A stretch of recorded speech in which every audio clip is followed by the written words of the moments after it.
If you suffer with early extension in your golf swing, then today's video is not only going to show you why you have that issue, but it's going to explain exactly how to fix it once and for all.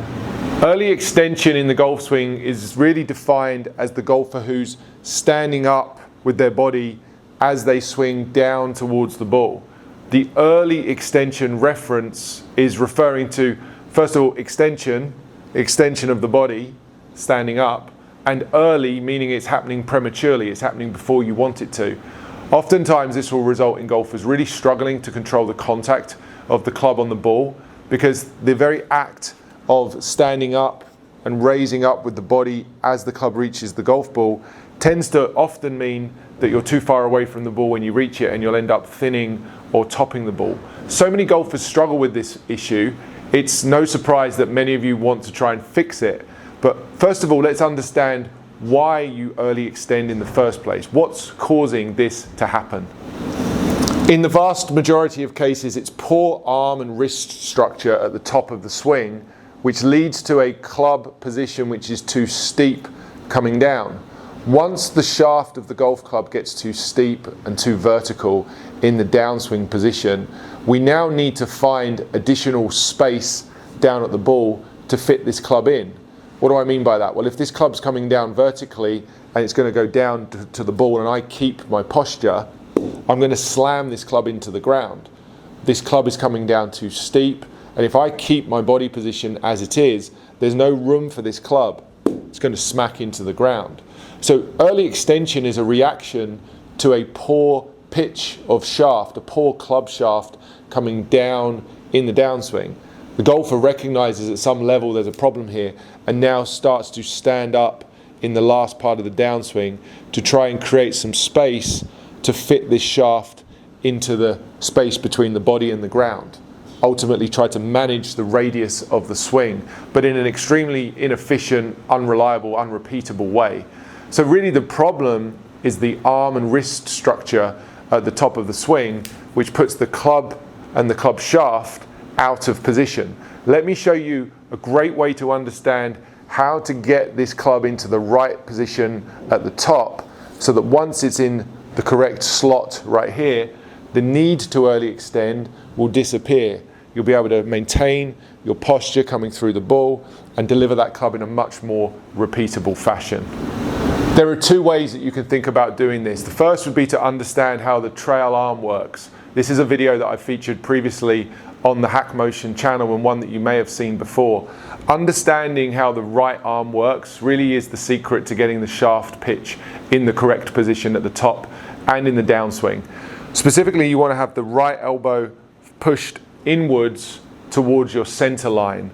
That's moving this elbow and the shoulder into what's called external rotation. So imagine losing an arm wrestle. So I've got my right arm out in front of me here.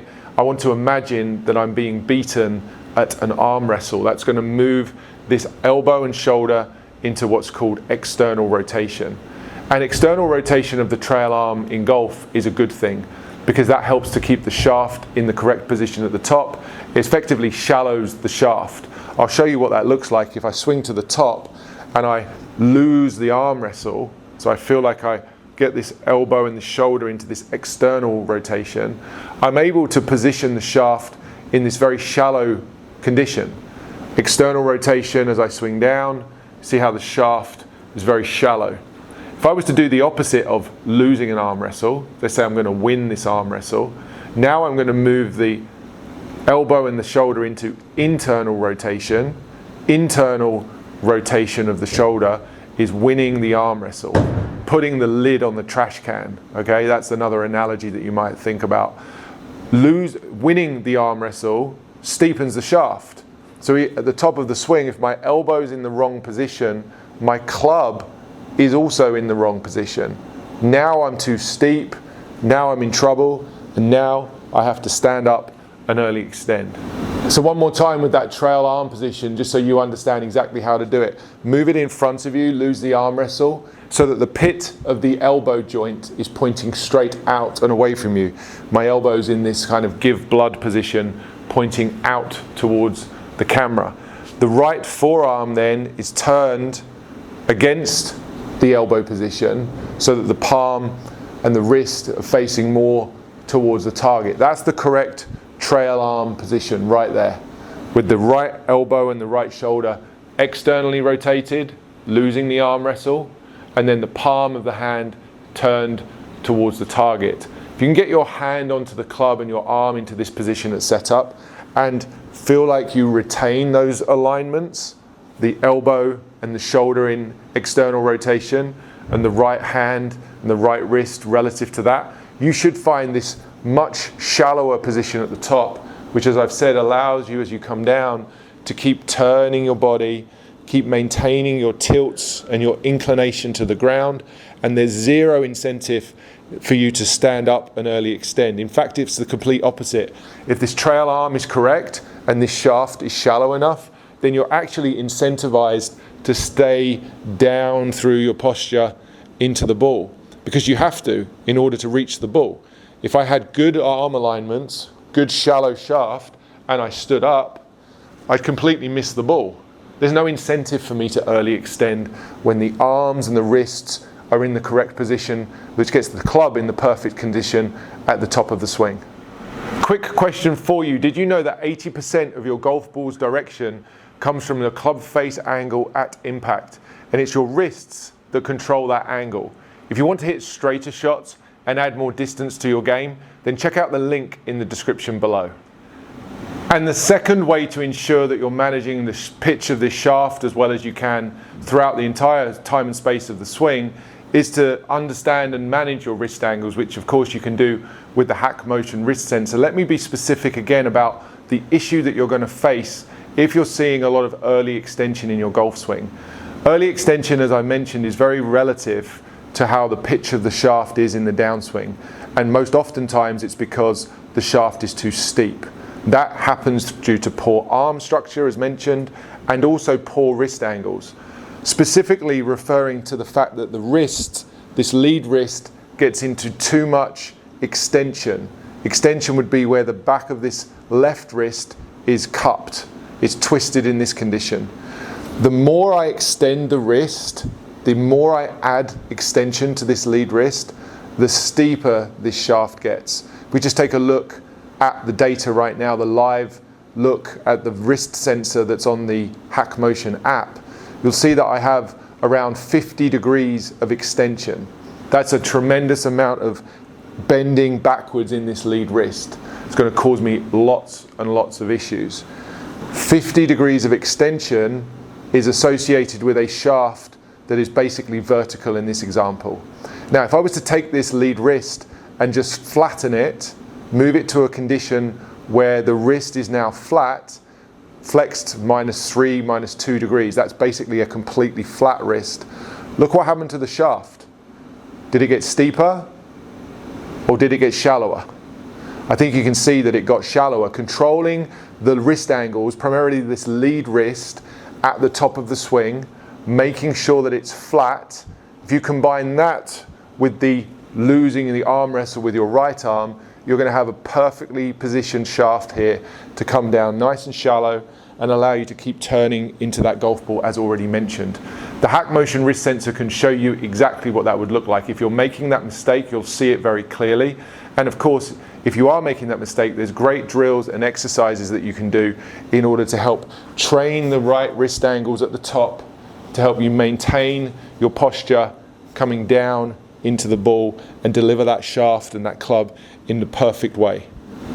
So let me do the steep one where I extend the wrist, shaft's too vertical, I'm going to early extend into the ball. Let's see what happens.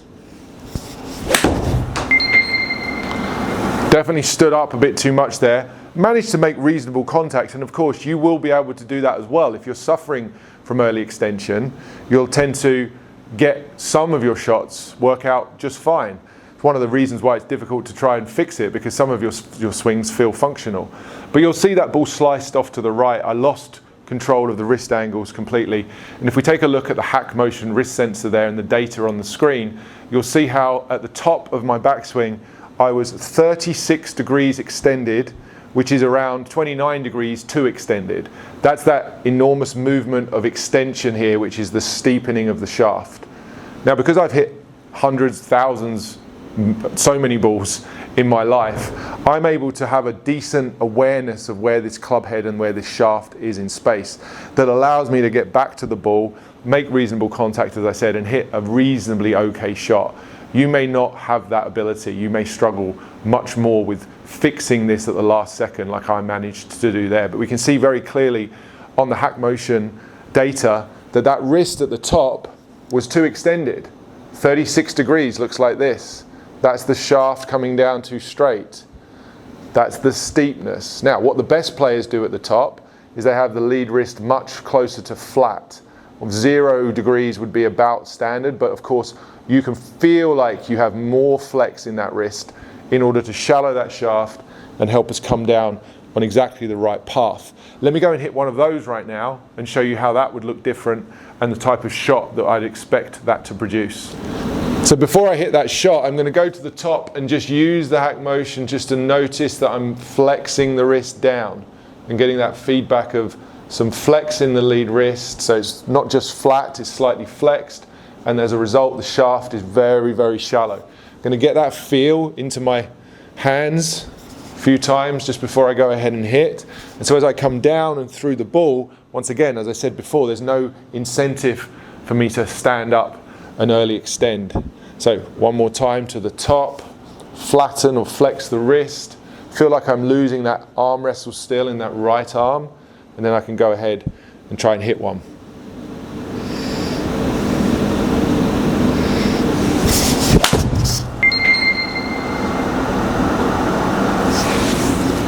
Well, I certainly got the club in range. I didn't quite make good contact on that one, so the outcome of that shot certainly wasn't that much better than the first one, but the ball did draw as opposed to slice. That's because my wrist angles were better.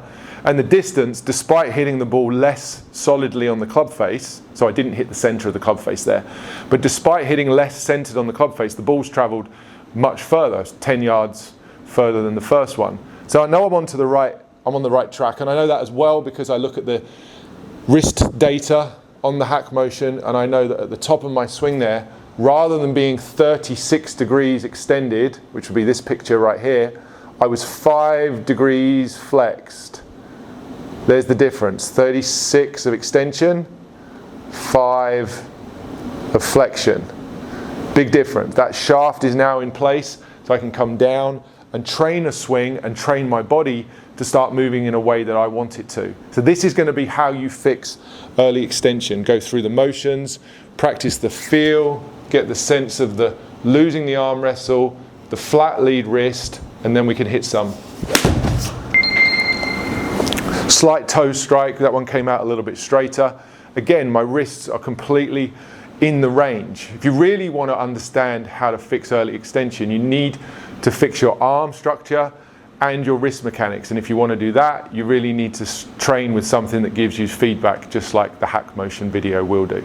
But suffice to say, if you get the shaft and the arms and the wrists into the correct position at the top and in the way down, you'll have no incentive to early extend ever again. I hope you found the video useful. If you did, please make sure you go down and click on the link in the description of this video, which will take you to further videos on the hack motion site, which will help improve your wrist mechanics even further.